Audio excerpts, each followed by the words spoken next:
look into the future, and what does the post-COVID environment look like for your organisations and for your roles in those organisations? The new challenges are very much dictated to an extent by what happens with the public health situation.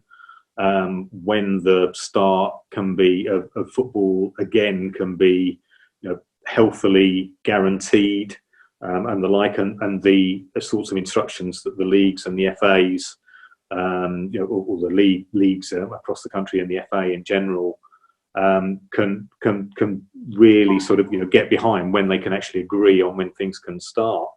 I think as far as the challenges going forward, as far as from my own personal perspective with community-owned clubs, I think it's a really, really good opportunity for a bit of a reset. There's been quite a lot of talk over the last few days about things around salary caps, around lowering of budgets. The more local leagues, I think, the use of more local players, so lower wages, for example. And the fact that the non-league is very much dependent upon the non-league, and some, not all of our clubs are in the non-league, but the majority are, and that's not going to happen behind closed doors. It's just the reality is that non-league clubs rely on people coming through the gate to not only just pay that money on the turnstile, but to spend money on food and drink and the like. So I think there's a massive chance for a reset. I think at the end of the day, maybe we might see something whereby at the moment the leagues themselves appear to be won by the team with the highest budget. Maybe we have a bit of a focus on the talents of the managers, the coaches, the players, etc., and it gets back into a slightly more balanced future set of leagues. I can't speak for what will happen further up the leagues, but I think within the non-league, it might just, that reset might just happen, and it might actually make it a little bit more competitive and a bit more, even more interesting, perhaps. A freshen up. The crisis creates an opportunity for a freshen up. Yeah, I think you've got to look at positives. There are huge amount. I didn't speak about any of the negatives about those the loss of budgets, potential loss of sponsors, massive changes across clubs. Some potentially going to the wall, but I'm trying to accentuate the positives. Really, I think. And it depends what you mean by a football club, because the supporters will be there. Phoenix clubs will emerge. We don't want that scenario to present itself, but if it does, Phoenix clubs will emerge, presumably with the support of the FSA.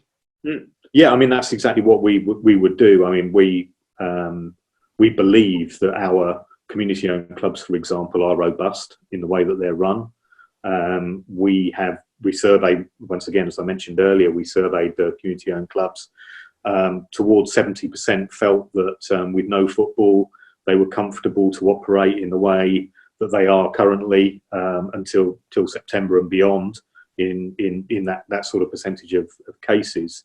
So we feel that they're more robust by comparison to, say, clubs in the Championship, where, as we all know, if we've looked at anything to do with football governance over the last few years, clubs at the Championship level are collectively losing towards £750 million across a year, which is quite frankly unsustainable in anybody's book. So, that reset, I think, will be advantageous potentially to the clubs in community ownership. I'd like to think that, as you say, we don't lose anybody, but I would worry that there are clubs that are particularly vulnerable at this stage.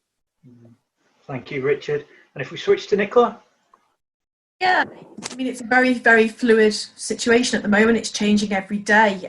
We've tried very hard as an organisation to avoid speculation. There's a lot of different ideas of what could happen floating about there. As football fans, obviously we'd welcome the game returning, but safely and based on government and health advice, I think is the strongest point I could make. From a point of view of my role, though, going forwards, obviously, as I said earlier, I focus quite heavily on collating training and resources for our members, making sure that those supporter groups can act efficiently, armed with the knowledge for them to be credible vehicles for engagement between their clubs. Educated fans are powerful fans, so my role isn't going to change.